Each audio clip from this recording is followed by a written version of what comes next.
একজন অশিক্ষিত হিন্দু যোগী, যিনি আত্মদীপ্ত ভাবন্মাদ মিস্টিকের, যার মধ্যে বিদেশি শিক্ষার সামান্যতম স্পর্শ বা চিহ্ন ছিল না। কলকাতার সর্বোত্তম শিক্ষিত যুবকেরা যখন তার চরণ তলে প্রণত হল, তখন যুদ্ধজয় হয়ে গিয়েছে। বিবেকানন্দের সম্বন্ধে তার গুরু বলেছিলেন, তিনি জগৎকে দুহাতে ধরে বদলে দেবার মতো শক্তিমান পুরুষ। সেই বিবেকানন্দের যাত্রা জগতের সামনে প্রথম প্রকাশ্যে দেখিয়ে দিল, ভারত জেগেছে। শুধু বেঁচে থাকার জন্য নয়, জয় করবার জন্য সে জেগেছে। যাহার পাদস্পর্শে পৃথিবীতে সত্যযুগ আনয়ন করিয়াছে, যাহার স্পর্শে ধরণী সুখমগ্না, যাহার আবির্ভাবে বহু যুগ সঞ্চিত তমভাব বিদূরিত, যে শক্তির সামান্য মাত্র উন্মেষে দিগ দিগন্ত ব্যাপিনী প্রতিধ্বনি জাগরিত হইয়াছে, যিনি পূর্ণ, যিনি যুগধর্ম প্রবর্তক, যিনি অতীত অবতারগণের সমষ্টি স্বরূপ, তিনি ভবিষ্যৎ ভারত দেখেন নাই বা তৎসম্বন্ধে কিছু বলেন নাই, এ কথা আমরা বিশ্বাস করি না। আমাদের বিশ্বাস, যাহা তিনি মুখে বলেন নাই, তাহা তিনি কার্যে করিয়া গিয়াছেন। তিনি ভবিষ্যৎ ভারতকে, ভবিষ্যৎ ভারতের প্রতিনিধিকে আপন সম্মুখে বসাইয়া গঠিত করিয়া গিয়াছেন। এই ভবিষ্যৎ ভারতের প্রতিনিধি স্বামী বিবেকানন্দ। অনেকে মনে করেন যে স্বামী বিবেকানন্দের স্বদেশ প্রেম তাহার নিজের দান, কিন্তু সূক্ষ্ম দৃষ্টিতে দেখিলে বুঝিতে পারা যায় যে তাহার স্বদেশ প্রেম তাহার পরম পূজ্যপাদ গুরুদেবেরই দান। তিনিও নিজের বলিয়া কিছু দাবি করেন নাই। লোকগুরু তাহাকে যেভাবে গঠিত করিয়াছিলেন, তাহার ভবিষ্যৎ ভারতকে গঠিত করিবার উৎকৃষ্ট পন্থা। তাহার সম্বন্ধে কোনো বিচার নিয়ম ছিল না। তাহাকে তিনি সম্পূর্ণ বীর সাধক ভাবে গঠন করিয়াছিলেন। তিনি জন্ম হইতেই বীর, এটা তাহার স্বভাব সিদ্ধ ভাব। শ্রীরামকৃষ্ণদেব তাহাকে বলিতেন, তুই যে বীর রে। তিনি জানিতেন যে তাহার ভিতর যে শক্তি সঞ্চার করিয়া যাইতেছেন, কালে সেই শক্তির উদ্ভিন্ন ছটায় দেশ প্রখর সূর্যকর জালে আবৃত হইবে। আমাদের যুবকগণকেও এই বীর ভাবে সাধনা করিতে হইবে। তাহাদিগকে বেপরোয়া হইয়া দেশের কার্য করিতে হইবে এবং অহরহ এই ভবিষ্যৎবাণী স্মরণ পথে রাখিতে হইবে, তুই যে বীর রে। যীশুখ্রিস্ট সেন্ট পলকে উপযুক্ত আধার মনে করিয়া প্রথমে তাহাকেই গঠিত করিয়াছিলেন। তিনি তাহাকে দেখিয়াই বুঝিয়াছিলেন যে সমস্ত ইউরোপ তাহার পদতলে। ছবির মতো স্পষ্ট দেখিয়াছিলেন যে সেন্ট পল রোমে দাঁড়াইয়া যেভাবে প্রচার করিতেছেন, সেই ভাব সমস্ত ইউরোপে ছড়াইয়া পড়িতেছে।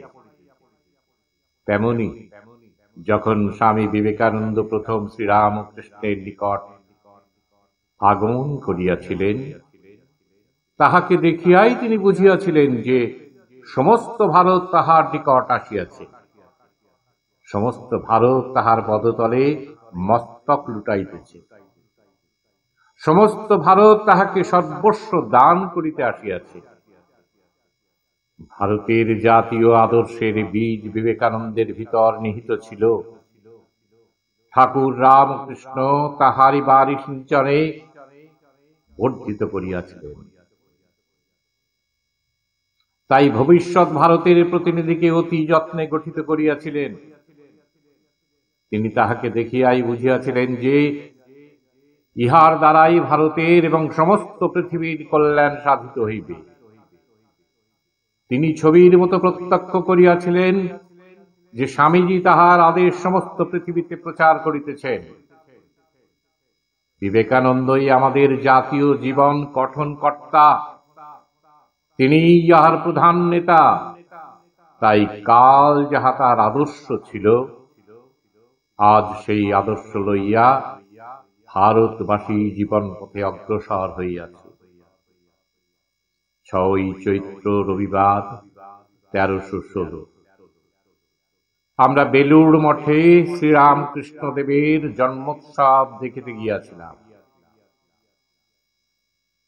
সে রামকৃষ্ণ নাই, সে বীর তেজস্বী বিবেকানন্দ নাই, কিন্তু তাহাদের শক্তি, তাহাদের ভাব সমগ্র ভারতকে অমরত্ব দিবার জন্য মহাশক্তি ধারণ পূর্বক ছুটিয়াছে।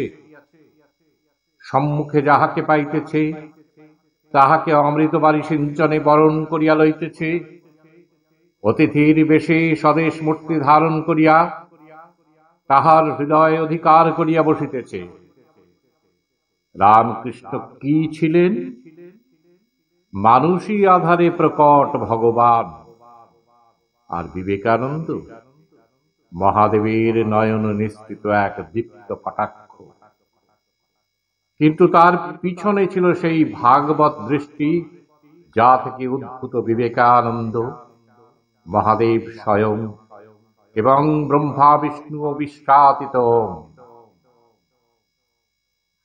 বিবেকানন্দের প্রভাব এখনো বিপুলভাবে কাজ করে চলেছে, আমরা দেখতে পাই। ঠিক জানি না কি রূপে, বলতে পারি না কোথায়। এমন কিছুতে যা এখনো স্পষ্ট নয়, এমন কিছু যা সিংহ প্রতিম, বিরাট, সম্বোধি দীপ্ত, যা সমুদ্রের জোয়ারের মতো প্রবেশ করছে ভারতের মর্মকেন্দ্রে। এবং তা দেখে আমরা সোচ্ছ্বাসে বলে উঠি, ওই দেখো, বিবেকানন্দ এখনো জেগে মাতি মর্মে, মাতি সন্তানদের মর্মলোকে। মাদ্রাজি পণ্ডিতের প্রতি বিবেকানন্দের প্রসিদ্ধ উক্তিটি ধরো। তার কি একটা কথায় সংশয় প্রকাশ করে পণ্ডিত বলেছিলেন, কিন্তু শঙ্কর তো তা বলেন না। তাতে বিবেকানন্দের জবাব ছিল, না, আমি বিবেকানন্দ তা বলছি। পণ্ডিত একেবারে হতবাক। আমি বিবেকানন্দ? তার এই কথা সাধারণের কাছে হিমালয়ে প্রমাণ অহমিকার মতো শোনাবে, কিন্তু বিবেকানন্দের আধ্যাত্মিক অভিজ্ঞতায় কিছু ভুয়ো বা ঝুটো ছিল না। আর এ তার অহমিকা নয়, একটি অতি মহতের বোধ, যে জন্য তার জীবন, তার প্রতিনিধি রূপে তার সংগ্রাম, তাকে কেউ গর্ব বা তুচ্ছ করবে তা তার সহ্য হতো না। প্রণমাম্যহম।